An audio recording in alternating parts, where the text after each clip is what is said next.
I appreciate all you guys taking the time to be here. I wanted to just speak briefly about the situation in Georgia.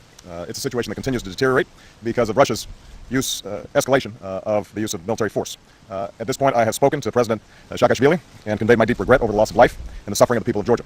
And for many months, I've warned that there needs to be active international engagement to peacefully address the disputes over South Ossetia and Abkhazia, including a high-level and neutral international mediator and a genuine international peacekeeping force, not simply Russian troops.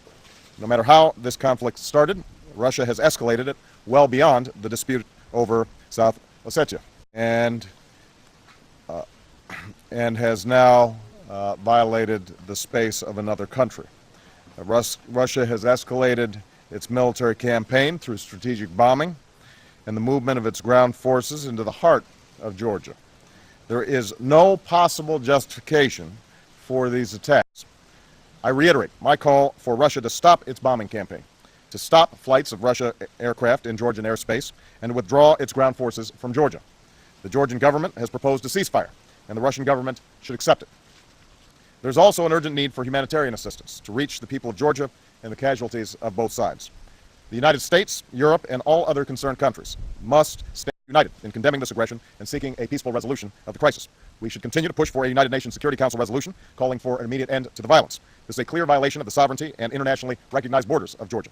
The UN must stand up for the sovereignty of its members and for peace in the world.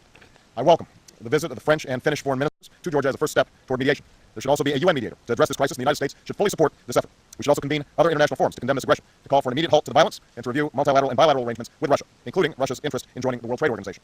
The violence taking place along the Black Sea is just miles from Sochi, the site for the Winter Olympics in 2014. It only adds to the tragedy and outrage of the current situation that Russia has acted while the world has come together in peace and athletic competition in Beijing. This action is wholly inconsistent with the Olympic ideal. While returning to a pre-August 8th military posture is a necessary first step towards resolving this crisis, we cannot tolerate the unacceptable status quo that led to this escalation. And that means Russian peacekeeping troops should be replaced by a genuine international peacekeeping force. Georgia should refrain from using force in South Ossetia and Abkhazia, and a political settlement must be reached that addresses the status of these disputed regions. Going forward, the United States and Europe must support the people of Georgia. Beyond immediate humanitarian assistance, we must provide economic assistance and help rebuild what has been destroyed.